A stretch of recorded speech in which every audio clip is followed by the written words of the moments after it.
In today's video, I'm going to teach you how to create free personal portfolio with Framer. We'll keep things simple and clear so you can get your portfolio live without touching code. Framer is a visual website builder that lets you design, edit, and publish quickly, and it includes a free plan that's perfect for a personal showcase. By the end, you'll have a clean starting point that you can customize to match your style and work.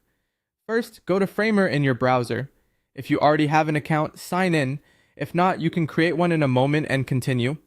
Once you're in, you'll land on your projects area, which is like a dashboard for everything you build. Take a second to familiarize yourself with the interface. This will help you move faster later. Next, click on New Project. You'll typically see this near the top of the dashboard. Framer will prepare a fresh workspace for you. If you're prompted to name your project, pick something short and descriptive so it's easy to find later.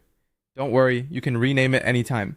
After this, your editor opens with a clean canvas and a side panel that holds pages, layers, and useful components.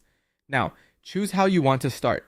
You can pick a template or begin with a blank project. Templates are a great shortcut because they bundle a homepage, a project section, and a contact area with thoughtful spacing and typography already set. Browse the options, preview how they look, and pick one that fits your vibe. Minimal, bold, colorful, or anything in between. If you prefer full control, a blank project lets you build from scratch without any preset structure.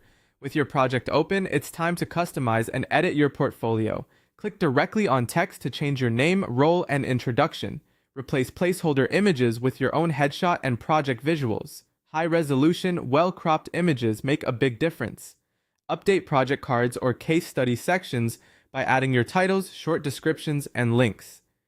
Adjust colors and typography in the design settings to align with your personal brand.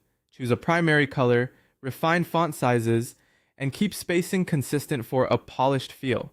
Reorder sections by dragging them in the layers or page panel to guide visitors through your story, from hero to work to contact. Add your social links and an email button so people can reach you easily. Use the preview mode to test how everything looks on desktop and mobile, and make small tweaks to margins and font sizes so it reads well on all screens. As you refine, focus on clarity. Strong headings, concise copy, and a few standout projects are better than clutter.